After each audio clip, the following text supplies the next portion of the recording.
Ya, shalom saudara, selamat pagi. Kita ya berjumpa kembali pagi ini dengan tubuh yang sehat dan tidak kurang suatu apapun. Dan kita mau melandasi hari kita ya sebelum kita melakukan segala sesuatu dengan firman Tuhan. Karena firman Tuhanlah yang sanggup menjaga langkah hidup kita. Hari ini firman Tuhan terambil dari 1 Tesalonika pasal yang kelima. 1 Tesalonika pasal yang kelima, firman Tuhan berkata di sana, ayat yang ke-21 mulai saudara. Ya, 1 Tesalonika 5 ayat 21, ujilah segala sesuatu dan peganglah yang baik. 22, jauhkanlah dirimu dari segala jenis kejahatan. 23, semoga Allah damai sejahtera menguduskan kamu ya seluruhnya, dan semoga roh, jiwa, dan tubuhmu terpelihara sempurna dengan tak bercacat pada kedatangan Yesus Kristus Tuhan kita. Ayat 24, Ia yang memanggil kamu adalah setia, Ia juga yang akan menggenapinya. Saudara yang terkasih, firman ini berkata, kalau kita lihat di sana saudara ya, firman ini berkata, ujilah segala sesuatu dan peganglah yang baik. Dalam hidup ini ada banyak hal yang datang silih berganti saudara ya.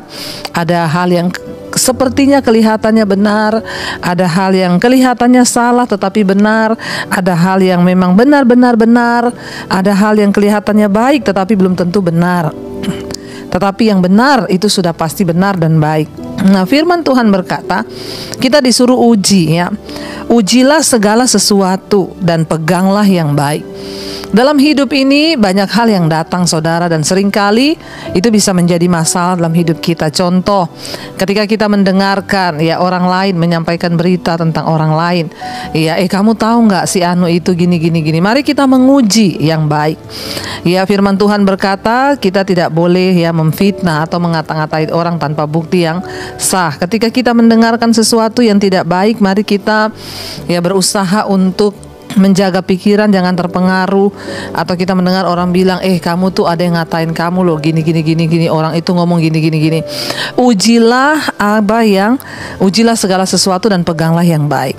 Ya, kita bisa memilih setiap hari melakukan yang buruk, mempercayai ya segala sesuatu lalu menelannya mentah-mentah, atau kita memilih untuk hanya melakukan yang baik saja. Dalam hidup ini semua peristiwa datang silih berganti, ya orang pun datang silih berganti dalam hidup kita.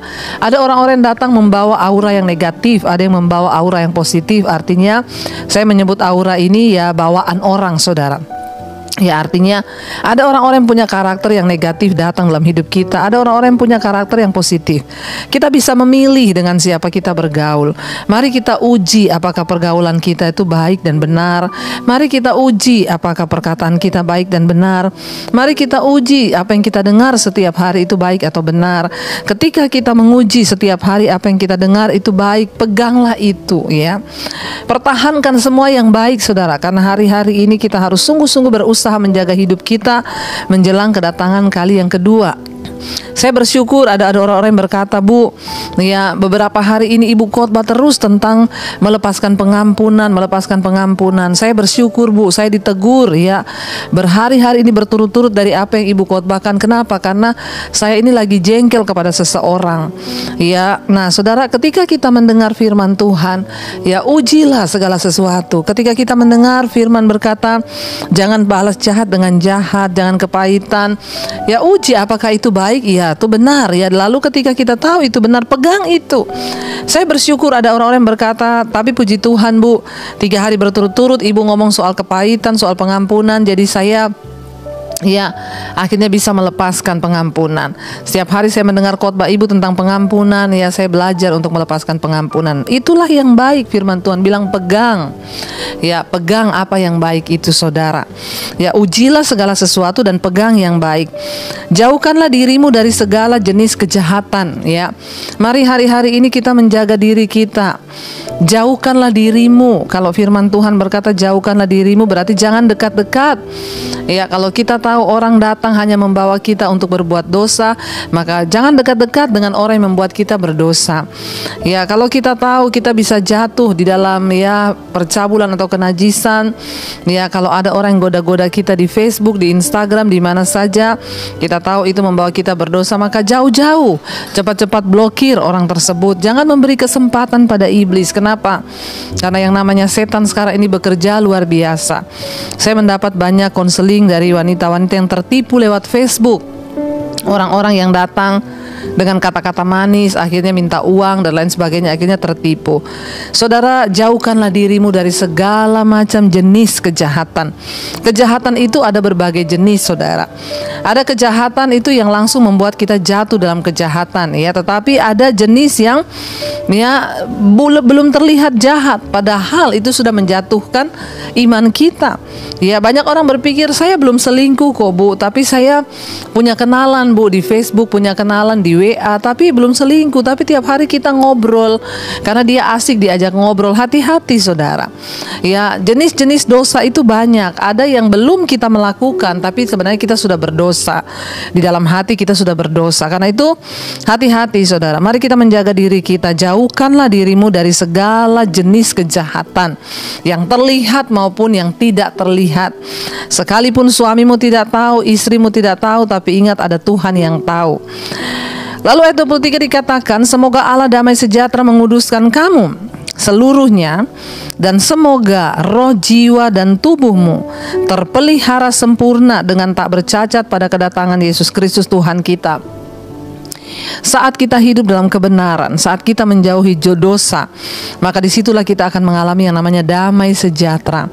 Semoga Allah damai sejahtera menguduskan kamu seluruhnya, saudara. Ya, mari kita mempersiapkan hidup seluruhnya ketika Tuhan datang. Tuhan menuntut hidup kita yang kudus seluruhnya. Ya, baik roh, jiwa, dan tubuh kita. Ya, di dalam roh kita harus kudus, jiwa, dalam jiwa ada pikiran, perasaan, dan kehendak. Ya, di dalam tubuh ada perbuatan dan kelakuan tingkah laku kita. Ya, Tuhan menuntut kekudusan seutuhnya di dalam roh, tubuh, dan jiwa. Ketika Dia datang kali yang kedua, supaya kita ini sempurna, terpelihara sempurna dan tidak bercacat, ya, untuk menyambut kedatangan Kristus yang kedua kali. Saudara, tidak main-main. Orang yang akan dibawa masuk ke dalam kerajaan surga bukan orang sembarangan. Hanya orang-orang yang kudus di dalam roh, jiwa, dan tubuh. Masih ada kesempatan untuk kita mau terus berubah.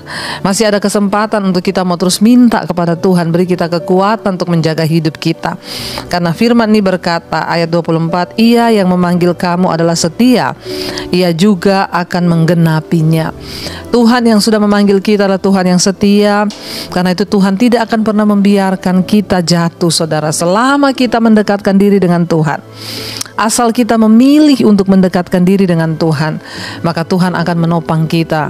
Allah sumber damai sejahtera akan menjaga hidup kita. Karena itu biarlah kita terus mendekatkan diri dengan Tuhan, terus tetap percaya kepada Tuhan di dalam segala hal, dalam segala perkara, uji ya segala sesuatu, dan peganglah apa yang baik itu. Saya percaya, saudara, ketika kita sungguh-sungguh mau rindu hidup dalam perkenanan Tuhan, maka Tuhan terlebih rindu untuk menguduskan hidup kita.